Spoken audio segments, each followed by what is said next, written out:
I think nowadays there's a lot of, rightly, a lot of emphasis on sustainability. And I think a lot of that rhetoric is perhaps around the production process. But I think more so than that, we find that that's probably quite a narrow view of sustainability. We think that quality is just as important. So if you make something in a way that is very environmentally friendly, but if that thing doesn't last you 40, 50 years and they can be passed on, you're still going to have to renew it. You're still going to have to buy new things, and that will create more waste. So I think quality is something that I think has got a bit lost in our generation. And it's something that I think our father and grandfather would have just taken for granted, really. Instead of just saying, oh, something is made in Scotland or made in Italy, we try and explain why that makes it so good. Hi, I'm Kirby Allison, and in today's video we have the pleasure of Ronnie Chiu, a good friend of mine, joining us from London. Ronnie is the founder of Colhay's Knitwear, which is part of a new generation of brands rising out of London, truly committed to quality, craftsmanship, and tradition at the highest level. Hey Ronnie, thank you so much for joining us. It's great to see you again, and I'm really looking forward to being able to speak about your brand, Colhay's, on today's video. Hi, Kirby. Lovely to see you again, and thank you so much for inviting me onto your channel. It really is a great honor. Yeah, thank you.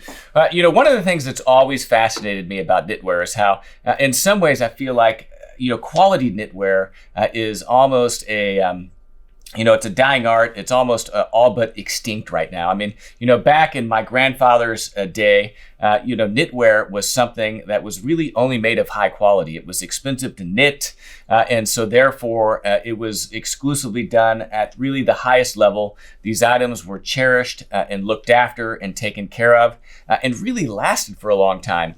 But in this era of kind of fast fashion, of these huge fashion houses, and especially the discount fashion houses, we've seen the quality of knitwear really be compromised. And I think it's been done in such a way that for so many people of our generation, it's really just ruined knitwear. There's a lot of perceptions that are out there of knitwear, of not being long lasting, of pilling, of not holding shape, of getting really fuzzy, that really is more associated with low quality knitwear than high quality knitwear. And the other thing that I like about high quality knitwear, of course, is that with age, it develops a patina that in some ways is really unique to knitwear. I mean, of course, you can see it with a really fine pair of shoes, that the longer you've had them, the more you polish them, the more kind of patina they get. But the same is true for knitwear, isn't it? Yes, absolutely. I think you're absolutely right, and you hit the nail on the head. I think in our generation, there's been a steep decline in the quality of knitwear that we see, and that's coincided with the trends in fast fashion, making things that are quick to make but quick to break, and it's a shame, really. And I really chime with what you were saying before about how in our father's and our grandfather's generation, especially with knitwear, there was very much a culture of buying something that is very high quality. You just need a few pieces. You don't need plenty of them, and you would look after them for a long time, and you would cherish them. You'd make them a deeply personal item, and the idea is that you would then pass that on. So in fact, that is the inspiration behind why I started Colhay's, because my father and my grandfather, they grew up during the British colonial era in Hong Kong, and during that time, sort of from the 40s through to the 80s, 90s, if you grew up in Hong Kong during that time, you would see British craftsmanship as sort of the pinnacle of quality. And if you're a young man at that time, the idea was you would save up, no matter how poor you were, you would save up and you would invest in something that is British made. And so that was kind of how I've been brought up. If you wanted a good pair of shoes, it's from Northampton. If you wanted a high quality piece of knitwear, it's from Scotland. If you want a suit that lasts, it's from Savile Row, if you can afford it, of course. So because of this culture, I became the beneficiary of a lot of pieces that my grandfather and father passed on to me over the years.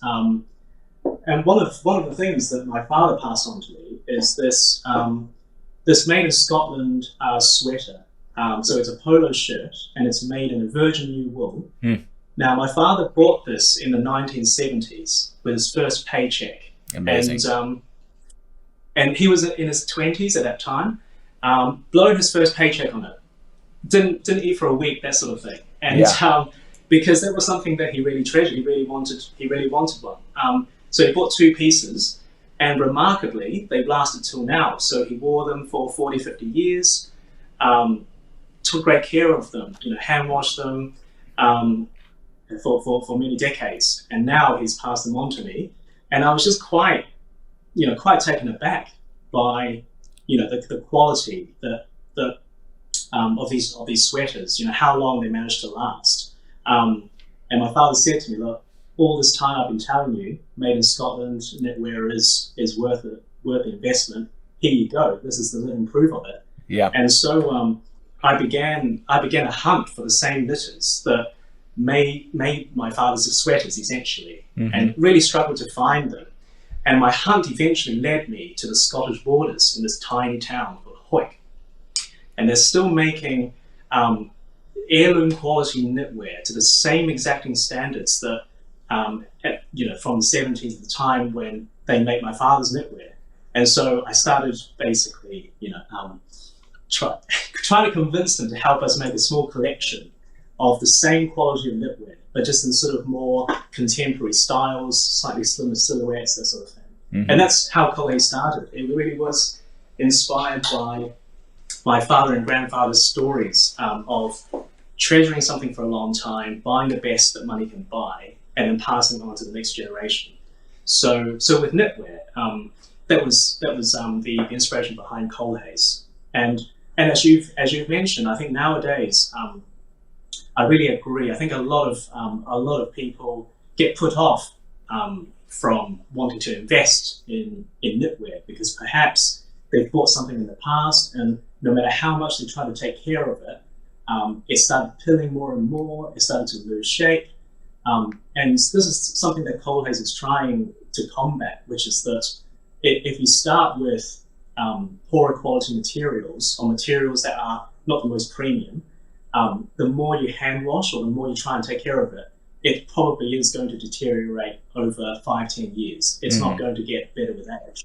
Yeah. So it's very crucial to begin with high quality materials when it comes to knitwear. Yeah. Well, I think it's an interesting point in that, you talk about this small Scottish, knitter, in Hoyt, which is the traditional home. I mean, a lot of British craft is organized around certain cities. You've got, of course, the shoe trade in Northampton.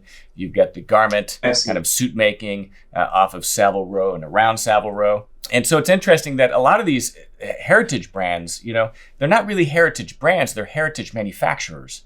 And the idea of these independent manufacturers developing their own brands is a completely modern phenomenon. Yes, absolutely. I think that's absolutely right.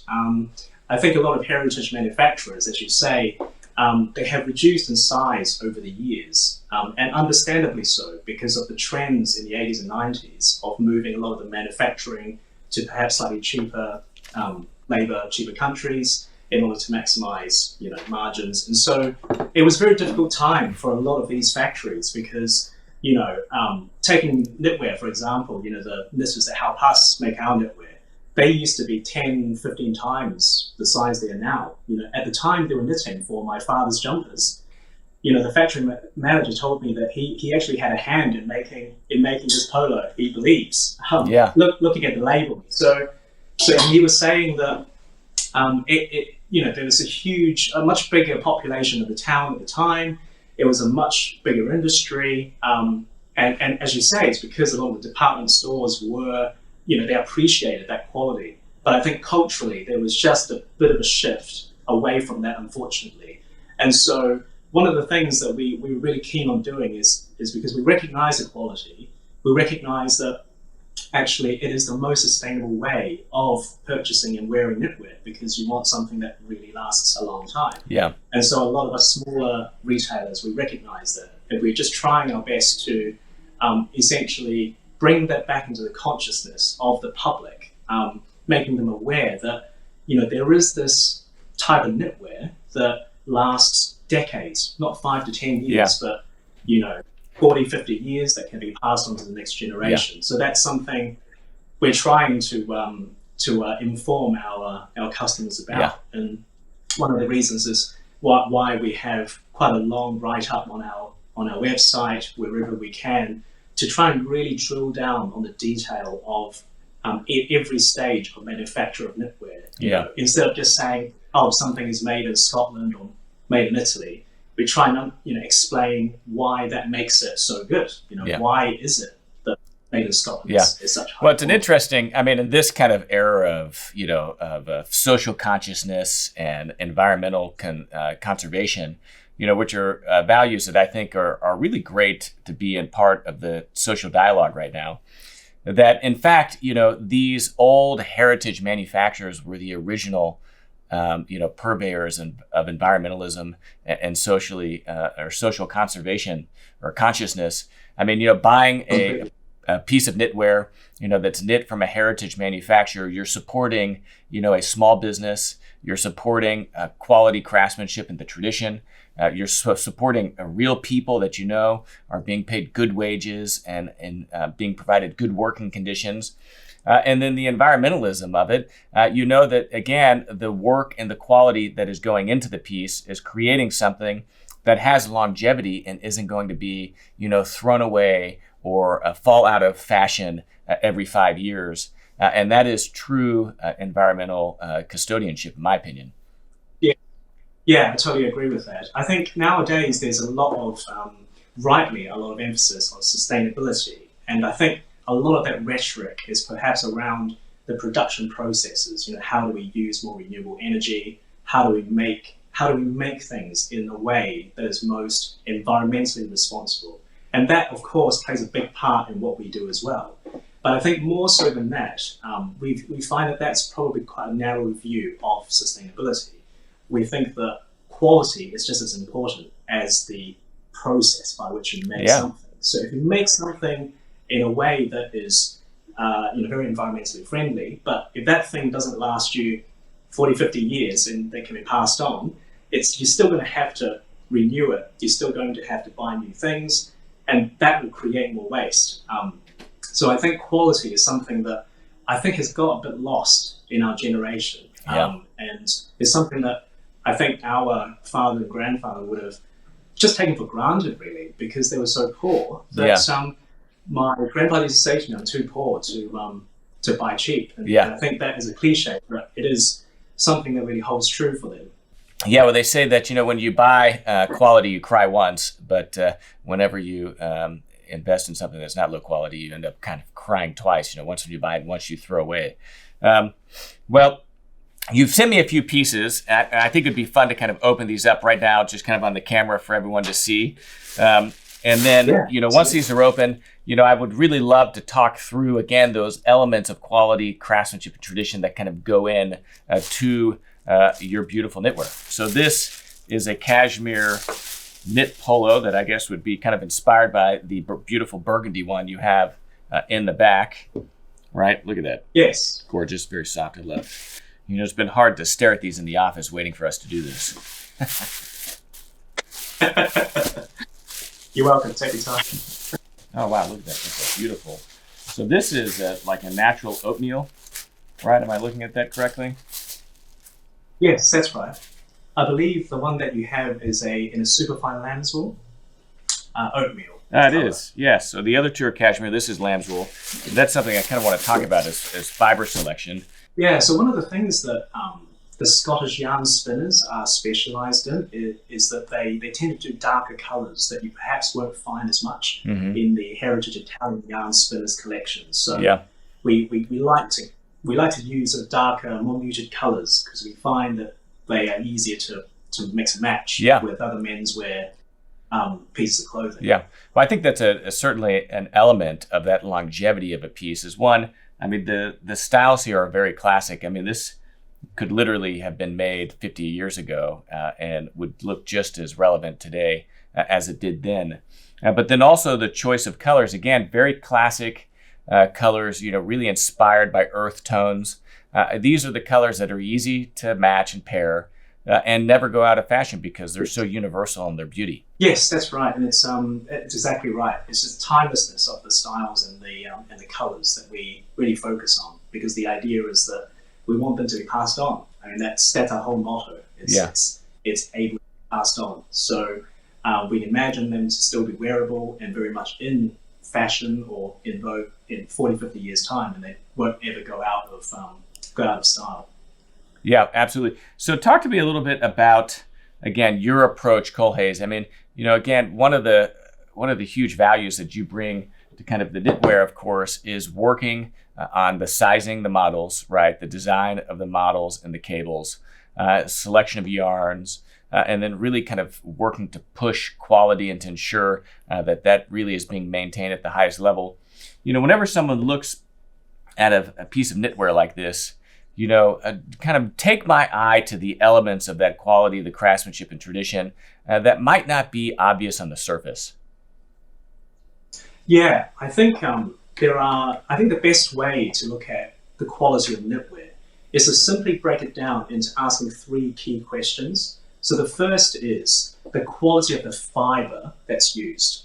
So the fiber is the raw material that you take from your cashmere goat or your sheep that rears the lamb's wool. So it very much is in this raw state. Mm-hmm. Now, when it comes to fibers, the determinant of quality is that you want fibers that are the longest and also the finest, because the longer the fiber means that it's more durable, and the finer the fiber means that it's soft. So if you have only one and not the other, you're not going to be able to have the resulting piece of knitwear which is as strong and also soft. Mm-hmm. So it's about trying to find that balance, and the finer and the longer the fiber is, the rarer it is as well. So that's really the first determinant is in the fibers, in the raw materials. Mm-hmm. The second stage is in the yarn spinning. So once the fibers have been taken off the cashmere goat or the sheep, then the fiber is turned into yarn, which is a process that we call yarn spinning. And with yarn spinning, again, it's about having yarns that are strong yet soft. So at every stage, it is very much about trying to find that balance of something that is producing something that is durable, but also has a lovely soft handle. So the best yarn spinners in the world are able to achieve this. And that's the second question you ask, is who spun the yarn? And in our industry, the most reputable yarn spinners are based in Scotland and in Italy. So that is why we also choose our cashmere and superfine lamb's wool yarns from Todd and Duncan, who is a heritage Scottish yarn spinner. And for our blends, such as cashmere silk or extra fine merino, mm-hmm. We use Italian yarn spinners. So they are the makers of these cones of yarn. So this is the second stage of knitwear manufacture. And the third stage is obviously the knitting. So who actually turned this cone of yarn into the resulting garment. Yeah. And when it comes to high quality knitting, the things to look out for are really the density of the stitch. So what we mean by that is if you aren't able to find answers from your retailer or from the website, the way to tell is if you open up the piece of knitwear and you sort of put it under the light, you can almost see how porous it is. Mm-hmm. And if the piece of knitwear doesn't allow a lot of light to come through, that means that it's been very densely knitted. And the denser the knit, the better that knitwear is. Okay. So a lot of the mass producers, they tend to knit in a looser gauge, which means that they use less yarn to knit the garment. But that means that it'll be more easy for it to lose shape over time. So it's more difficult for that piece of knitwear to retain its shape. Whereas the Scots, they're renowned for knitting densely. So mm-hmm. they use something like 40% more cashmere than the usual knitters in their piece of knitwear. Now, it does mean that it is more expensive, but that is something that they focus on, because they want to knit something that is dense, which will last. The other thing to look out for when it comes to the knitting stage is something called fully fashioned knitwear. So fully fashioned means that each piece of knitwear, each panel is first knitted up in its exact shape. So if you look at a piece of knitwear, there are seams across the shoulder, on the arm. So with fully fashioned knitwear, that means that each panel of knitwear is knitted up first. So they knit up the front in the exact shape, they knit the back in the exact shape, the arms as well, and then they hand link each panel by hand using circular machines. Mm-hmm. So that means that they link each knit loop together across the panels. So that's what we call fully fashioned and hand-linked knitwear. And so then basically, the process is that these panels are then knit together to join them. Like that's what's happening right here. Yes, yeah.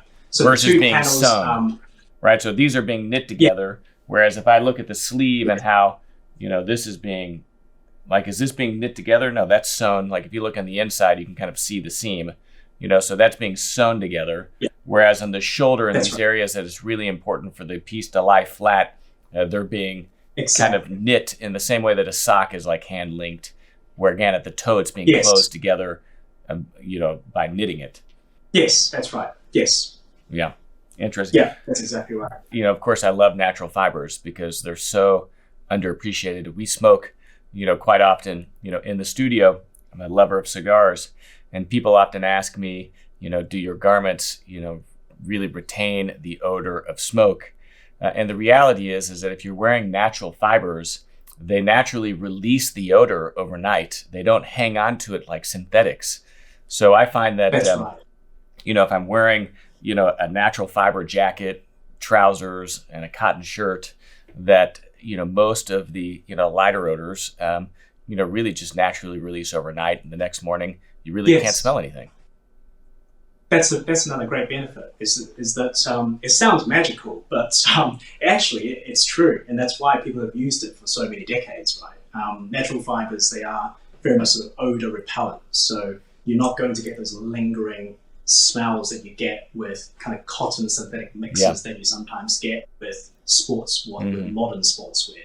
And that's what's great about, it's one of the reasons why we use, extra fine merino for our sports shirts. They're short sleeve sports shirts that are kind of, quite classic in style.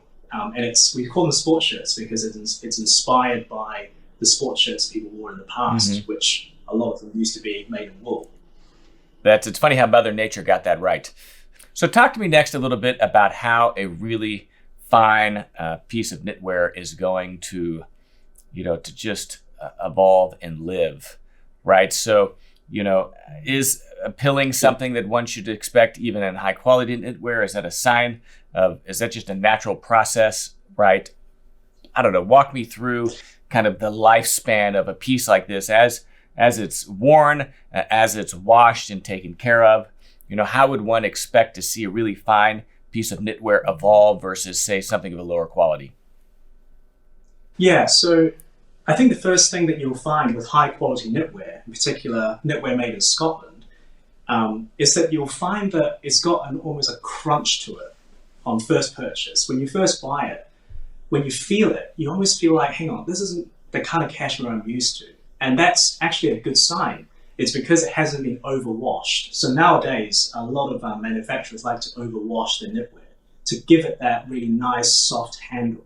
But the problem with that is that if you overwash it, then you compromise the integrity of the fibers, and it means that your knitwear won't last. It means that it'll lose shape really quickly. It'll shed a lot of fibers, and it'll become porous very quickly over time. The more and more you wash it, you'll actually end up seeing cashmere evolve from being quite crunchy and into quite soft.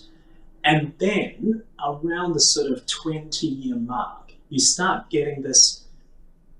finding this kind of slight dry hand feel to it, which is it still retains its warmth and it still retains a lot of that softness, but it almost gets to a point where there's just zero chance of pilling anymore, because only the very best fibers, only the longest fibers have been retained, and they're so settled and so locked in its place that it's got that dry handle. But when it gets to that point, you're 20 years on, and but don't be worried about it, because that just means that it's finally aged to perfection. Is how you should see it.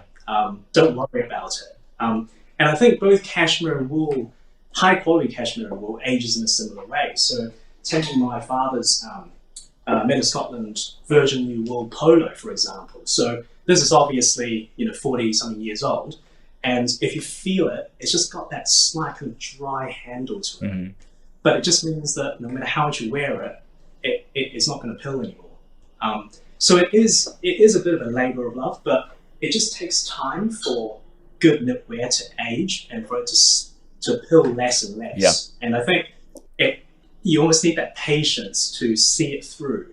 But it does happen, because, and we have evidence to show for it, because that's how people used to buy and look after knitwear. Yeah. And you will see in a lot of vintage shops, made in Scotland knitwear from the 60s that have this really pristine hand feel. And that's evidence of knitwear well worn and well cared for. Yeah, I guess that's just part of the investment in really high quality knitwear. Isn't just in the quality and the craftsmanship and the tradition of the finished piece once it's made, but also the commitment to custodianship to the person who acquires it, to look after it, to take care of it, to wash it properly, to store it properly, to ensure that it's not ravaged by moths or anything, and to really really commit themselves to to that aging process and that evolution that occurs naturally. Yeah. Yes, quite right. I think there's that intense personal satisfaction, I think, that comes with having taken care of something for a long time and making it very personal to you, and then passing it on.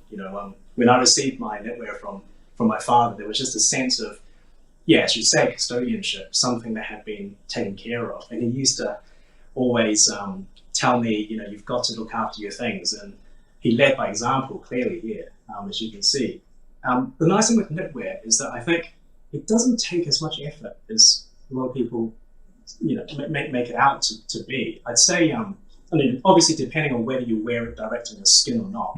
If you don't wear it direct on your skin, if you wear a shirt underneath or a t-shirt, you really need to wash it maybe two, 3 times a year. Hand washing 2-3 times a year.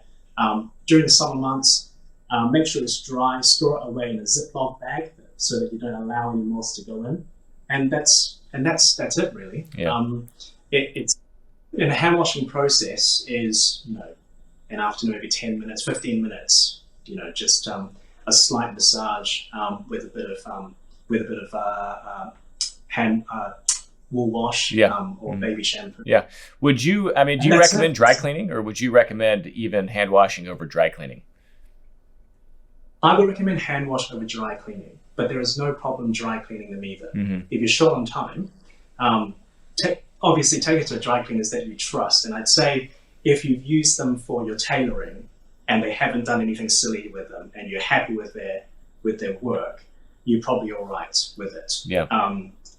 If you're short on time, do that. Obviously, hand washing is preferable, but hand dry cleaning that has a similar effect on the fibers as well. It just settles them. Yeah. It helps prevent pilling. But that obviously starts with a high quality piece of knitwear. Yeah. So if you start with something where the materials aren't quite up to scratch, or they haven't knitted it very densely, what happens when you hand wash is that it tends to pill more and more rather than less and less, and it tends to lose shape rather than hold its shape. So you've got to start with very much the 3 key stages of manufacture. If you use the very best at all 3 stages, when you hand wash them, you know that you're going to have that effect, and it's worth the investment. Yeah, and I guess one of the things to keep in mind with hand washing knitwear is to call it hand washing, I think in some ways makes it seem something more involved and more difficult than it is.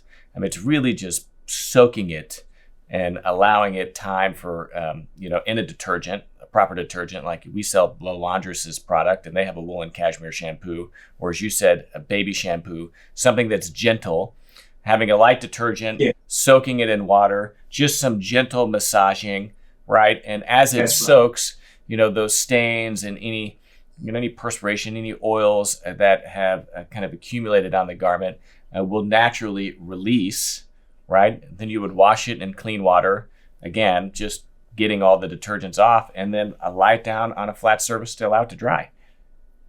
Absolutely, and that's you've explained all of that in all of 30 seconds. It's really not that involved, as you say. I totally agree. It's just about massaging it gently, maybe for 5 minutes, just to allow that dirt to come to the surface. Yeah. And don't be afraid of when you first squeeze the piece of knitwear you've worn for a few times. You might see a sort of a little bit of grey coming out into the water. Don't be afraid of that. That's just the dirt coming out, and that's a good sign because you know that it's being, the fibers are releasing that dirt. So it's just what you don't want to do is wring it. Never wring knitwear when it's wet because you would cause it to lose shape. So just gently massage it in a tub with some tepid water, nothing too hot or cold. It's as if you're giving your baby a bath. Yeah, it's probably the best analogy. Yeah, and would you do it with the garment inside out or right side out? I tend to do it inside out, just to allow the dirt kind of to dissipate more easily. Yeah. But to be honest, it doesn't really matter because once it's soaked, all the fibers get that contact with the water and the detergent, so it'll come out. And when you're drying it, as you say, just make sure you're drying it on a flat surface with a towel underneath, because if you never hang knitwear, whether dry or wet. I mean, I'm not giving you a very good example here because it's because you don't have any of our special sweater and polo hangers. But quite right, exactly. But generally, you would not want to hang knitwear because the garment slides down the hanger. It's not controlled at the end. Not only does it stretch the collar, but it'll give you just absolutely horrendous shoulder bumps. Yes, quite right. Especially when it's wet, you wouldn't want to put it on a drying rack or something where you will cause it to lose shape. Just make sure you lie it flat on a flat surface, and then just there are probably 3 measurements that you want to take before it dries to make, and just you gotta adjust it so that you make sure it's back to the right shape. So what measurements would those be? Chest? I'd say chest, sleeve length, and then body length. So chest pit to pit, sleeve length, shoulder to cuff. Yeah. And then body length, shoulder seam to bottom of the hem. Yeah. Just make sure those 3 measurements are correct. And we have a size chart on our website as well. Just so you know what they are. Yeah. Because once it dries, and if it's not the right measurement, it will kind of stay like that. And you have to re-wash it and re-wet it in order to tweak the shape once again. Yeah. So it's not a disaster if it's the wrong shape. It just means you have to soak it again, make it wet. Well, it's another really interesting point about just the longevity of knitwear is that because it is knit, it can be shrunk and it can be stretched, almost a size up and a size down. I send most of my knitwear to Ray Fabric Care, which is probably the best dry cleaners here in the United States, located in Scottsdale, Arizona. And one of the things that Stu at Ray Fabric Care does is, of course, they measure the garment before they wash it to ensure that once it's lied down flat to dry, that it's checked against those measurements, because while the garment is still wet, you can change the shape, relatively easily within a certain certain boundary of limits. Yes, absolutely. And I think knitwear is particularly the case. It's more stretchable, as compared to tailoring. Tailoring with woven fabrics, obviously, there's very limited amount of stretch included. With knitwear, it's a good and a bad thing. It's a good thing that it's stretchable because it means you can make slight tweaks to make it fit better for you. But at the same time, you just need to be careful a little bit when it's wet that you don't make it a different shape than what it's meant to be, because it's a bit of a headache having to re-soak and readjust. Yeah, but if you gain a little bit of weight, you can stretch it a little bit, right? Or if you lose a little bit of weight, you can shrink it a little bit, and all that can be done during the washing process, which, again, much like high-quality tailoring, high quality tailoring has large inlays so that if you were to gain weight, the garment can easily be let out, and it's part of really what you would expect from something that is high quality. It's really a prerequisite for longevity, because we all kind of fluctuate in weight, over when you're looking at a 20-year or 30-year time horizon, right? Most of us aren't going to be, right at the same mark across that entire range. Of course, we'd all like to be, but doesn't really work out like that. I think you'll feel better than everyone else, Kirby, given your marathon. Yes, well, I say the greatest threat to my waistline are 3 children. So, great. Well, this has been just a total pleasure. I mean, absolutely exceptional quality knitwear. Thank you to you for all of your work that you put into this. And of course, I've been following on you on Instagram for a long time, seeing your work. But it's a true pleasure and privilege to be able to see it in person. And like so many things, it's so much better in person than it is even through social media. Yes, absolutely. You need to really get your hands on these to know what it's like. But it's been an absolute pleasure as well, Kirby. Thanks so much for having me on. It's a real honor. And thank you very much. And of course, anyone that's looking to learn more about Colhays, you've got a very active profile on Instagram at Colhays, your website, colhays.com. We've got links to all these in the description of this video. And the website, of course, I mean, do you ship worldwide? Yes, we do. Yeah, okay. We've shipped to most countries. There might be a few that we haven't quite set up yet. But if it turns out that there's a country that we haven't quite covered, to get in touch with us, and we'll see if we can find a way around. But we ship to all North America, all of Europe, most of Asia as well. Yeah, great. Well, Ronnie, thank you so much again for your passion, for sharing that with us, for your commitment to quality, craftsmanship, and tradition. And hats off to you on some absolutely fantastic knitwear. I can't wait to wear some of this. The weather has changed and kind of finally turned here in Dallas, so it is definitely squarely knitwear weather now, and I look forward to putting these on. Great. Thank you so much. Thanks for having me on the channel. Yeah, thank you, Ronnie. So there we go. Ronnie Chiu, of course, of Colhays. Really, again, a part of this new generation of artisans, of brands coming up in London, really doing work at the absolute highest level. It may be a relatively young brand, but as you've seen from this interview with Ronnie, the foundation, without question, is quality, craftsmanship, and tradition, very consistent with everything that we love here at Kirby Allison. And this knitwear, of course, is knitted to the absolute highest standards, slightly updated with a modern aesthetic, but not fashion forward, not something that you would see, at an H&M or a Zara. I mean, this is truly classic menswear at the highest level. And these are the type of pieces that you would want to invest in. If you haven't checked out their Instagram or their website, I would highly encourage you doing it. You'll see photographs of me on social media here coming up wearing these beautiful pieces. And again, an absolute pleasure to finally get some of these in the office. Of course, if you haven't visited KirbyAllison.com, I invite you to do so. It's how we support this channel. There you'll find the largest collection of luxury garment care, luxury shoe care accessories in the world, as well as other great clothing like this beautiful kind of sovereign grade tie I'm wearing today, Simona Godard pocket squares, sovereign grade socks, umbrellas, and so much more. Of course, if you're into fine knitwear, we've got garment storage boxes, and we have our sweater and polo hanger, which was designed specifically to be able to hang knitwear. It's got flocking on the shoulders to grip the garment, to control it, to prevent it from sliding down the hanger. And of course, we've got the full lineup of the laundresses, laundry detergents. They have a wool and cashmere shampoo that I'll be using to wash some of my knitwear coming up in a future video. I'm Kirby Allison. Of course, I love helping the well-dressed acquire and care for their wardrobes while discovering the world of quality, craftsmanship, and tradition. Thanks for watching.